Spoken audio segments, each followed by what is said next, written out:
In the year 333 BC, the ancient world was ruled by one giant power, the Persian Empire. For more than 200 years, Persia controlled huge lands, from Egypt to the Middle East to Asia Minor. It was the strongest empire on earth. But in the West, a young king was rising. His name was Alexander. He was only 20 years old when he became the king of Macedonia. His father, King Philip II, had united the Greek cities.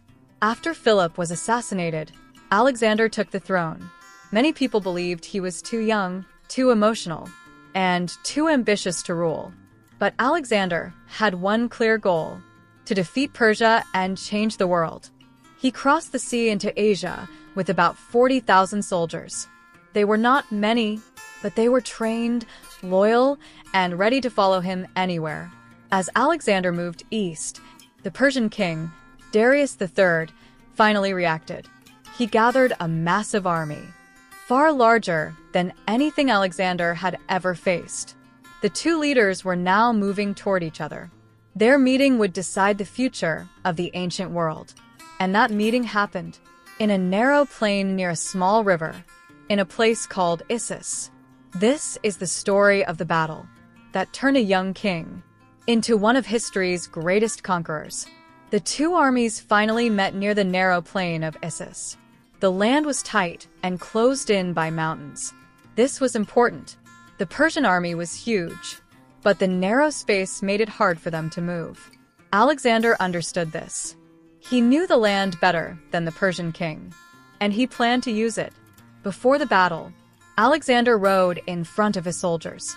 He told them that this fight was not only for Greece, but for the future of the world. His men trusted him completely.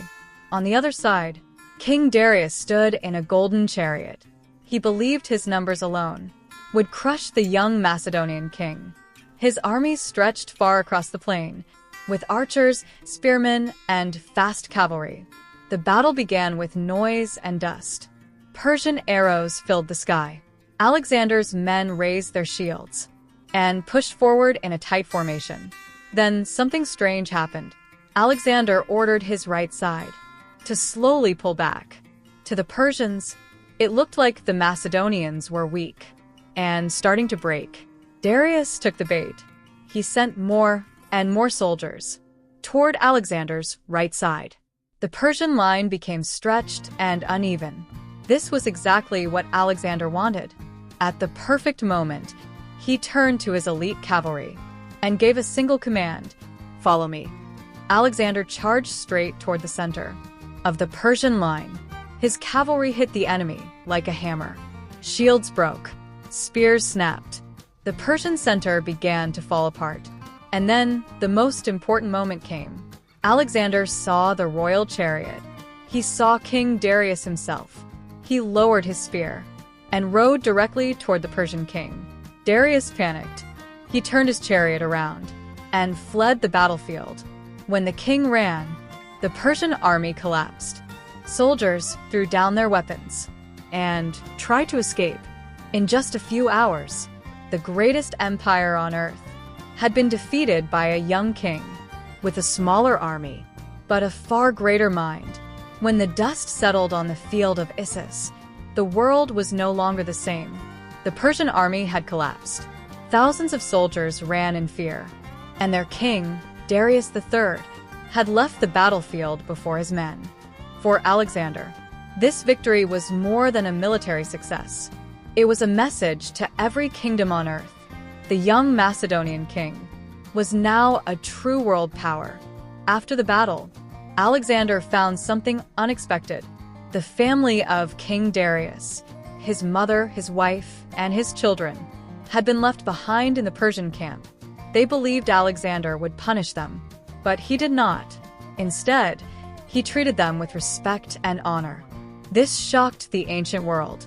It showed that Alexander was not only a warrior, but also a leader who understood politics, loyalty, and reputation. With Persia weakened, Alexander moved south. Cities opened their gates to him. Some surrendered. Some welcomed him as a liberator. In Egypt, he founded a new city, Alexandria. It would later become one of the greatest centers of knowledge in human history.